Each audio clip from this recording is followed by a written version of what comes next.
everyone, welcome to Cooking with Al.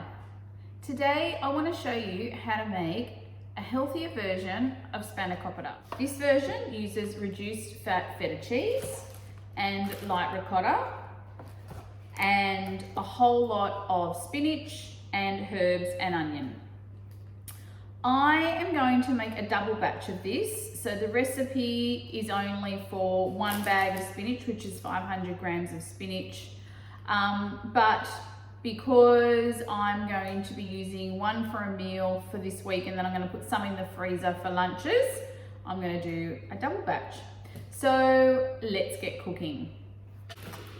Okay, to get started, I put on my kettle. I'm going to boil a full kettle because I'm going to put the spinach into a large bowl and completely cover it with boiling water. Then I'm going to squeeze out as much moisture as I can from the spinach. I will press this into this big bowl and just pour the boiling water on top. Just be very careful when you're doing this. I'd normally do it in the sink.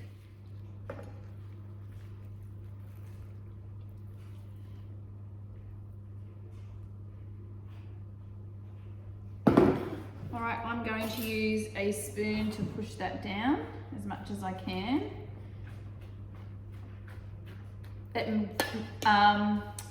The spinach will wilt very quickly once the hot water has been poured on top. So if you just give it a push, it eventually just all is then submerged under the hot water. And once it's mostly submerged, I just leave it to sit and cool. Right. Next step then is to chop the spring onions and the onion. I have already peeled my 2 onions. So for a single recipe, single serve of this recipe, it's just 1 onion.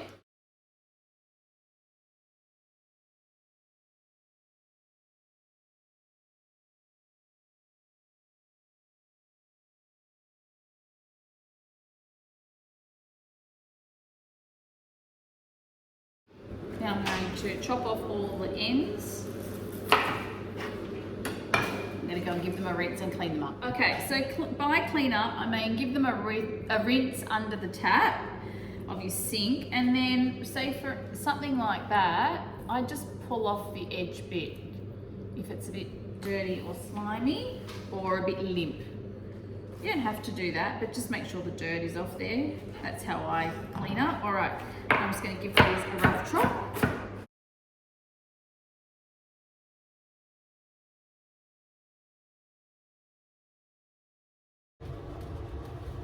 Okay, so over to the stove top we come. I'm going to turn this on high heat.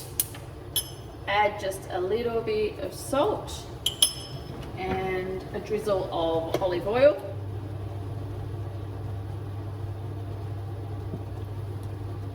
I have preheated my oven to 180 degrees too.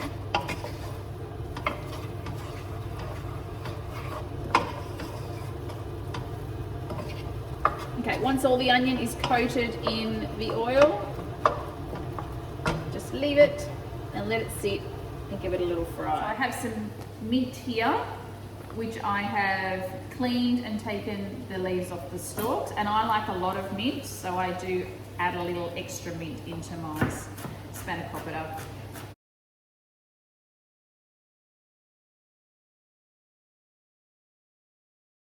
Now I'm going to add the dill. Recipe calls for 2 tablespoons, the crumbled feta, and the light ricotta. Alright, I think my onions are almost done. I can hear them sizzling away. So my onions are done. They're nice and soft now. I'm going to add them to my cheese mixture.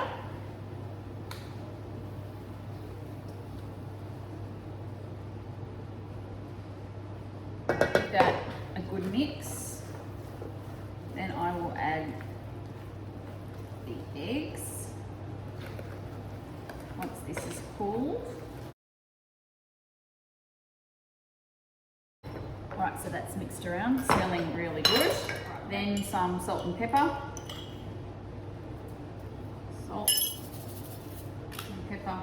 Okay, so now I'm going to add 2 eggs.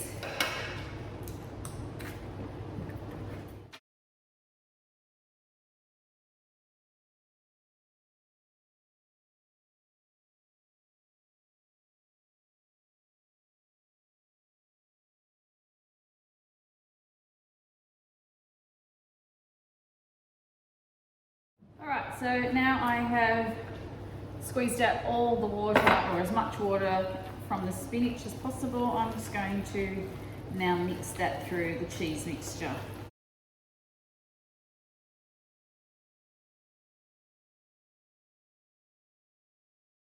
There you go.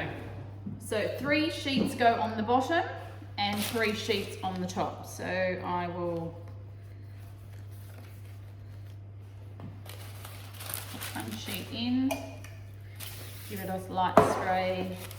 I do this very roughly, like that, so it's sitting in.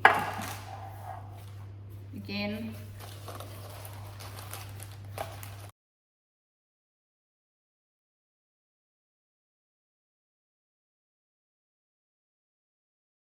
now I'm going to dump my cheese mixture into the baking trays.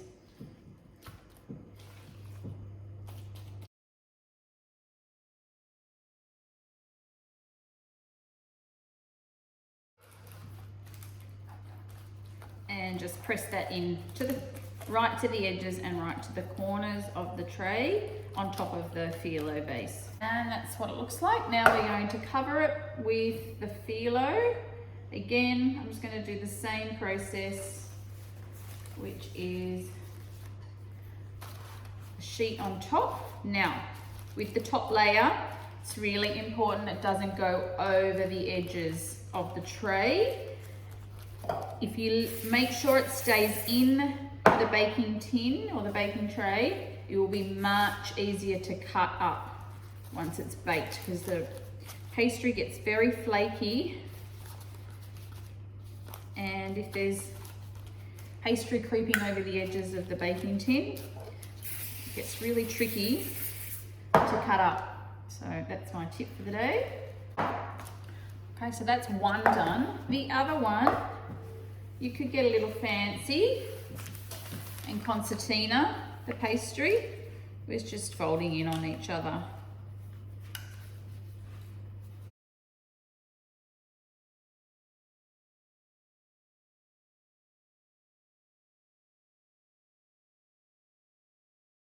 Okay, so if you do concertina, you just need to spread it out a bit thin, so that it covers the top of the pie. Give it a good spray, tuck the edges in. These are going into the oven for 25 to 30 minutes. So the Spanakopitas have been in the oven for about 13 minutes and they're nicely browning on top. I'm just going to turn them around so that they cook evenly and take them out of the oven in another 12 minutes or so and allow them to cool. Okay, so here we are at 25 minutes. Both Spanakopita are now out of the oven. They have browned up really nicely and they're really crispy on top.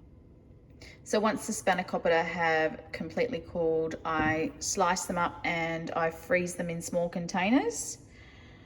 Or if we're going to eat it, then now is the time to cut it up, dig in, serve it with a salad and enjoy.